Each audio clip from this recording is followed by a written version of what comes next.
అబ్బా,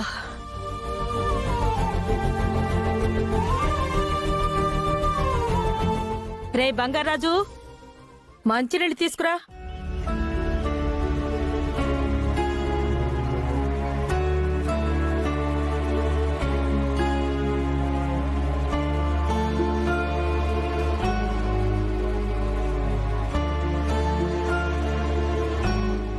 గౌతమ్ ఎక్కడ రాజు?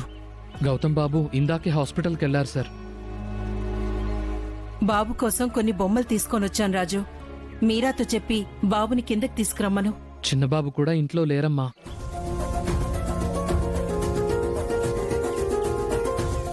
ఏంటి చిన్నబాబు ఇంట్లో లేడా? వాడిదేవి పరిగెత్తే వయసు కాదు కదా, కనీసం పాకే వయసు కూడా కాదు. ఎక్కడికెళ్ళాడు? చిన్నబాబును తీసుకుని ఇందాకే మీరా మేడం బయటికెళ్లారమ్మా. మీరా చిన్నబాబుని తీసుకుని బయటికెళ్ళిందా? ఎందుకు? బాబుకేదో టీకా వేయించి తీసుకొస్తాను అని తీసుకెళ్లారయ్యా.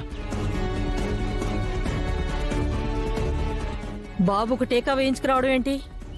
మేమెవ్వరూ లేకుండా తనొక్కతే అలా ఎలా పెడుతుంది? మాతో చెప్పి వెళ్ళాలి కదా. అయినా దానికేం సంబంధం? ఎందుకమ్మా అలా అరుస్తావు? బాబుకు టీకా వేయించడం అవసరం కదా. అవసరమేరా, కానీ మనతో చెప్పి తీసుకెళ్ళాలి కదా. ఎవరికి చెప్పి తీసుకెళ్ళింది? ఇంట్లో మనం ఎవరూ లేం కదత్తయ్యా, అందుకే తీసుకెళ్ళుంటుంది. అలా ఎలా తీసుకెళ్తుందమ్మా? చెప్పైనా తీసుకెళ్ళాలి, లేదా గౌతమ్ని తోడుగా అయినా తీసుకొని వెళ్ళాలి. ఇంత చిన్న విషయానికి ఎందుకంత రాద్ధాంతం చేస్తున్నారు? ఈ కాలంలో ఎవరిని నమ్మడానికి వీల్లేదు మావయ్య. తను బాబుని టీకా వేయించడానికి తీసుకెళ్ళిందో లేక ఇంక దేనికైనా తీసుకెళ్ళిందో. అవును, ఆ మీరాని అస్సలు నమ్మకూడదు. అది జిత్తులు మరి నక్కలాగా ఉంది.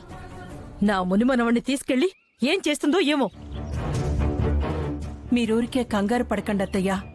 మీరా అలాంటిది కాదు. తను నర్స్. చిన్నపిల్లలకి ఎప్పుడు ఏ టీకా వేయాలో తనకి బాగా తెలుసు. ఊరికే ఆ మీరని వెనకేసుకురాకండమ్మా. అది అహల్యలా మాత్రమే ఉంది, అదేం అహల్య కాదు. ఇన్ని రోజులు బామ్మర్దొక్కడే ఆ మీరాని వెనకేసుకొస్తున్నాడు అనుకున్నాను. ఇప్పుడు మీరు కూడా వెనకేసుకొస్తున్నారు అత్తయ్య. మీరా మీరనుకున్నంత చెడ్డదేం కాదు. ఊరికే మీరు కంగారు పడకండి. ఏంట్రా చెడ్డది కాదు? అదిన్ని రోజులు ఒక తీవ్రవాది ఇంట్లో కలిసి ఉంది. దాన్ని పోలీసులు కూడా అరెస్ట్ చేశారు. నీ కొడుక్కి బుద్ధి లేకపోతే నీ బుద్ధి ఏమైంది?